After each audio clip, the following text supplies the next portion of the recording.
જય ગૌ માતા મિત્રો, આજે રેવતી ગીર ગૌશાળા શ્રી કમળાઈ કૃપા પ્રાકૃતિક ફાર્મ તારીખ 22/5/2025 રોજ શેવડીનું વાવેતર ચાલુ કર્યું છે.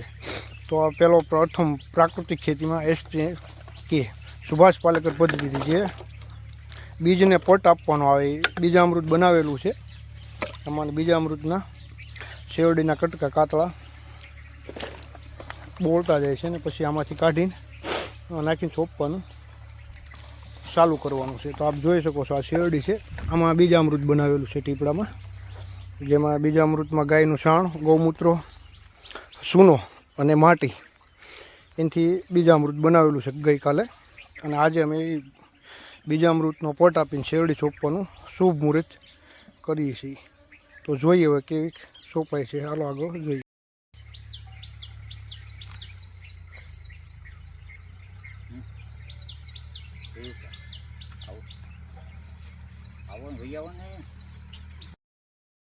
તો ગાડી ભરવાનું ચાલુ કર્યું છે શેરડીના કટકાનું, અને હવે પછી સાહે કેમ ચડાવે છે, નાખતા જઈ વેરતા જઈને વાહે પાછળ પાછળ પાણી જવા દેવાનું છે.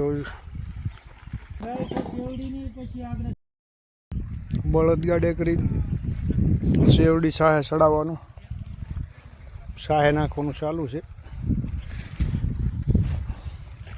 બળદગાડું ઊભું છે, વેરી દઈએ છીએ.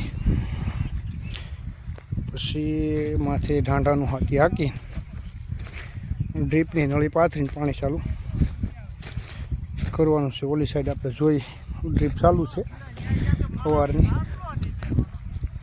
એટલે બધી હાથી હકાઈ ગયું છે. આમાં ડ્રીપ ચાલુ કરી દીધી છે, જોઈ શકો છો. 2 કલાક હાલશે એટલે લગભગ બધું રીઝી જાય, એટલે ભીનું થઈ જાય તો ઓછો ડૂલ પડવાની શક્યતા રહે.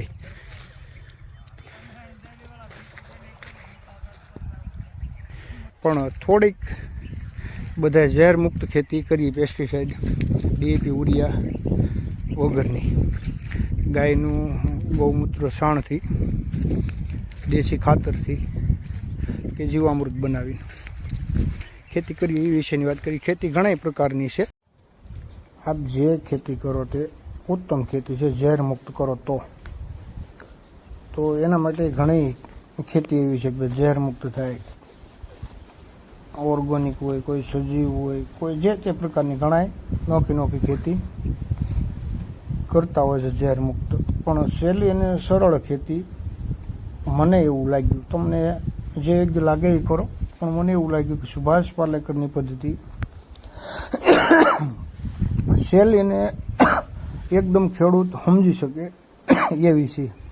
અને બીજા નંબરમાં કે ઓર્ગોનિક ખેતી કરો, તમે બહારથી કોઈ પ્રોડક્ટ લાવીને ખેતી કરો તો ખેડૂતોને ખર્ચો તો જેમ રાસાયણિક ખાતર બહારથી ખરીદીને લાવતા રહેતો એમ રહેવાનો જ છે. સુભાષ પાલેકર પદ્ધતિમાં કે ભાઈ તમે એક ગાય રાખો તો ઘણી ખેતી કરી શકો, 1 છે 2 છે ગાય, તો એ ગાયના ગૌમૂત્ર છાણથી જીવામૃત બનાવી શકો, ખાતરની જરૂર નહીવત પડે.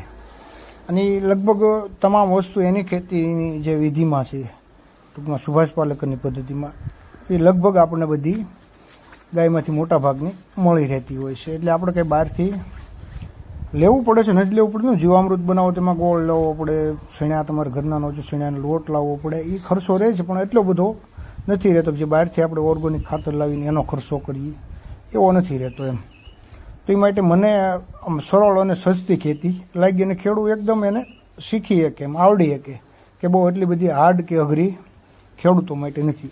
અને લગભગ આજુબાજુના ખેડૂતો જે કરતા હોય છે ખેતી, એની પાસેથી આપણે થોડું ઘણું શીખી. મારી તો એટલી જ વિનંતી છે કે ભાઈ બધાએ જાજી નહીં પણ થોડી 10 વીઘા હોય તો વીઘાથી, 1 એકરથી 2.5 વીઘાથી તમારા ઘર પરિવાર માટે, કોઈ માટે નહીં તો છું, પણ તમારા ઘર પરિવાર માટે કે ઝેર મુક્ત ખેતી કરો, એમ કે ભાઈ તમારા ભવિષ્યમાં આવનારી પેઢી માટે એ ખેતી થોડીક શીખીએ કે એનું સ્વાસ્થ્ય સારું રહે. અને અત્યારે ભરપૂર માત્રામાં કેમિકલનો બધા યુઝ કરતા હોય તો એમાંથી બચી અને આપણી તંદુરસ્તી રહે. એ માટે થોડીક મારી વિનંતી છે કે ભાઈ બધાય થોડી થોડી પ્રાકૃતિક ખેતી કરતા રહ્યો. આવી પ્રાકૃતિક ખેતીના વિડીયો માહિતી સારી લાગે ને જોવા માટે તો અમારી ચેનલને સબસ્ક્રાઈબ કરજો. જય ગૌ માતા.